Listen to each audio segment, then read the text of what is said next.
Hey guys, Pedro here to tell you about the Deathcore Tour of 2023. Chelsea Grin, Carnifex, Left to Suffer, and Of Sulfur. These four bands are touring together across North America. They're just a little bit over the halfway mark, but still a lot of shows to come. I'm going to put all the listings in the description of this video so you can check it out and see if there's one happening near you. Now, these four bands are four bands that have a lot to give, and they've been giving a lot to the genre of deathcore. Obviously, some for a longer period of time than others, but still all coming together for this incredible tour, putting together a strong package, a package that really allows you to see all the uniquenesses and all the similarities within the genre being showcased by four very different bands that have their own way of creating a sound, of creating an experience, and all of them having their own fingerprint as far as the genre is concerned. So now tonight they were in Toronto, sold out show. By the way, they sold out Montreal, they sold out Toronto, so kudos to the Canadian fans for coming out in full numbers and selling out these two venues back-to-back nights.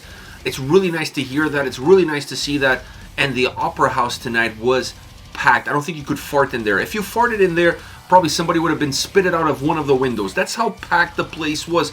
It was impossible to move. It was impossible to go to the washroom. It was impossible to go to the merch stand. Everywhere you would try to move and go, there was a body there. So absolutely packed, jam-packed house. Was an all-ages show, so that definitely helps.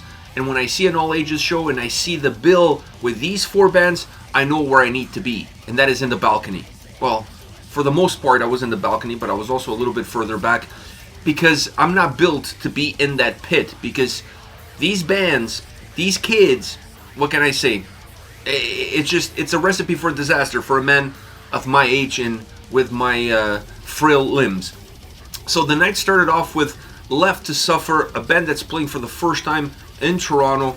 I was really impressed by these guys. I've heard some of their stuff before, so I didn't go completely blinded into this show. I knew a little bit of their essence of what they bring to the table, but seeing them live was a different experience.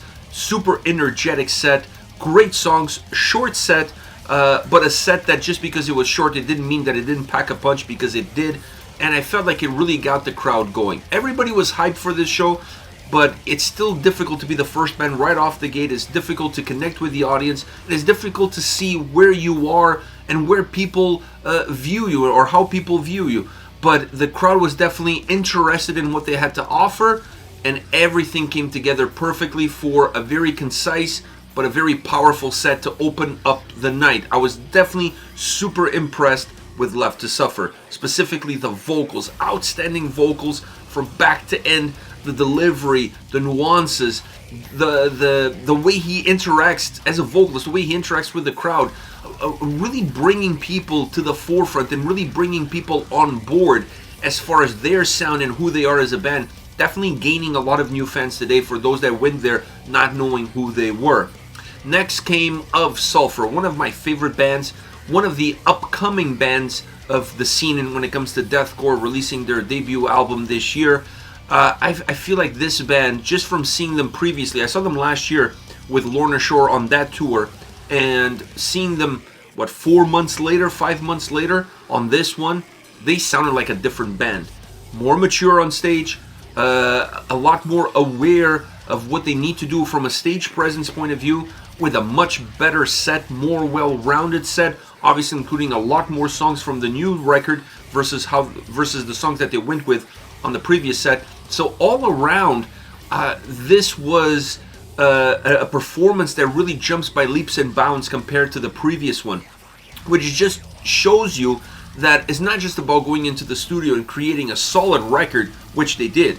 It's also about playing together live, understanding how the crowds react to certain songs, and then adapting yourselves and your set to match that same energy night in and night out and create a very fluid experience. And that's exactly what it was, a fluid experience. I enjoyed tremendously their performance. The songs from the new record sound outstanding live, because that's something that I was concerned, or slightly concerned with, specifically when it comes to the clean vocals.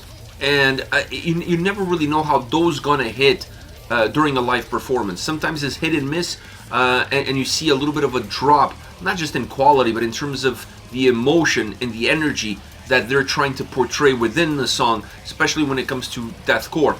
So because you don't see them very frequent, so when you see them, they have a very specific impact. I honestly felt like they were playing the CD. They were that solid. They were that tight. I really enjoyed their performance. I mean, they played longer than what they did last time when they were in town, but I wanted to see at least 2 or 3 more songs. They're just a great band. They're a great live band that has great symbiosis with the audience, and the more they play, the better they're getting. I honestly feel like if you got to see them on their Lorna Shore run and you get to see them now, you're going to notice exactly the same thing that I'm saying, which is they're a more mature band and they've evolved tremendously over the course of 4 or 5 months. Next comes Carnifex, and Carnifex doesn't just come with a set. They don't just come with songs to play. They come with a lot of news. So they have a new album coming out in October 6th, if I'm not mistaken. And they play a new song from that album, and I can tell you guys, because I talked to Sean before the show, there's an interview coming up in the next couple of days with him, and he mentioned that the song that they're playing is actually the opener of the new record. So if you go to this show, you're going to get to hear Carnifex play their old stuff, their more recent stuff, and then their unreleased stuff, which they've never done before, playing music that hasn't been released. So they're going to be playing one song from this upcoming new record coming out in October, and once again, that song is going to be the opener of the record. So there's a lot to be had with a Carnifex set. I honestly feel, and I don't mean to downplay the other bands on the bill, but I honestly feel that Carnifex was the band of the night. There was an escalation of emotion. There was an escalation of aggression and intensity from Left to Suffer to Of Sulfur to Carnifex, and Carnifex really took the cake as far as overall performance in terms of what they give, the symbiosis with the crowd, talking to the crowd, engaging the crowd in between songs, and then just bringing down the hammer of heaviness, aggression, and intensity, song in and song out. When you add to all of this the fact that they played a new track, the fact that they announced that there's going to be a new record in October, I don't think it gets much better than this when it comes to Carnifex. I've seen them multiple times, and every single time that I see them, they steal the show. Tonight was no different. I honestly felt that they were a band that needed at least 2 or 3 more songs. Their set felt a little short, but that's not their fault, so you can't really blame them for that, because what they gave it at 110%, and I truly enjoyed it. One of the best Carnifex performances that I've seen from them in terms of cohesiveness, in terms of energy, in terms of balance, and in terms of fan reaction. Toronto always enjoys and always comes to support Carnifex every time they play. Canada in general always supports Carnifex every time they play, and I felt like tonight was no different. They were there for us, we were there for them, and that's the energy that the Opera House had. Last but definitely not least, Chelsea Grin. Now, Chelsea Grin played a little bit of a longer set than Carnifex. At least it felt like that to me. I might be mistaken, but it felt to me like they played maybe 15 minutes longer than Carnifex. And they played, half of the set was from the 2 latest records. So if you don't like the 2 latest records, the good news is you're still going to get a lot of songs from old Chelsea Grin. If you like the new record, then you're going to love the whole set, because you're going to get new records, new 2 records. They're really part 1, part 2, but the latest 2 records, and you're still going to get the old stuff. So there's a lot to be had as far as Chelsea Grin is concerned. They came out guns blazing, very energetic set. I feel like they created the right ebbs and flows as far as mixing in old material with new material. I think that's important as well. I think that's part of understanding the fan base and what people expect and what people want. And you have to play the classics, and you have to play the new stuff, because that's why you're on the road, is to play the new stuff, not just play the same songs that people heard a million times before. So I really enjoyed the ebbs and flows of their performance. I really enjoyed their energy on stage.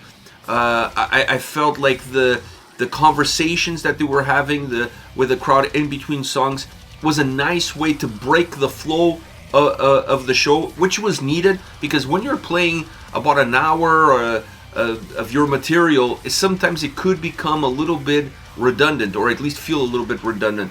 By breaking the songs, introducing the track, giving a little bit of background on what the song is about, on what the lyrics are about. I think it's a nice way to not necessarily completely break the flow of the show, but incorporate something that allows the fans to kind of get a chance to breathe in between songs, because they're so heavy, they're so demanding, they really put a lot of weight on you as a listener, that if you don't have those pockets, if you don't have those breaks, it becomes a lot harder to digest a complete set. But also you have to be mindful to not completely break with the flow of the show. So the way they do it, the way introducing the song, explaining what the track is, getting the crowd excited about the next track and the next track and the next track, I honestly feel it's the right way to go, and it definitely made the experience a lot more enjoyable. At least for me it did, and I had fun listening to them and going through their entire set. So it was a fun night. If you're a fan of deathcore, this tour is a must. It's a must. You're not going to see 4 bands like this playing together anytime soon, and this is why I'm calling it the Deathcore Tour of 2023, at least of the spring of 2023. So hit me up in the comment section. Let me know if you're going to the show, if you've been to the shows. What are your thoughts? What band surprised you the most? What band did you enjoy the most? Maybe they're the same one. Are you excited about the Carnifex news? What did you think about the new song? Hit me up in the comment section, and I'll see you all at the next video.